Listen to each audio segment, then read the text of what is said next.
білесіз. Сосын мынаны аласыз, мына жерде самолеттің суреті, соны басасыз. Мына жерде добавить в историю деген бар.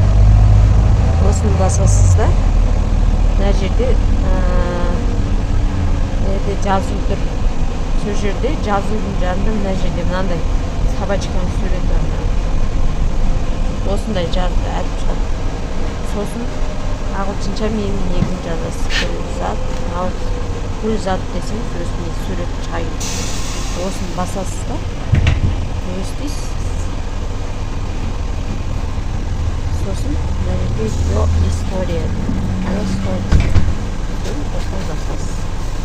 Сөйттіңіз, болды енді кетті. Қазір мына жерде тексереміз. Бастан жағы. Бесінші жағы.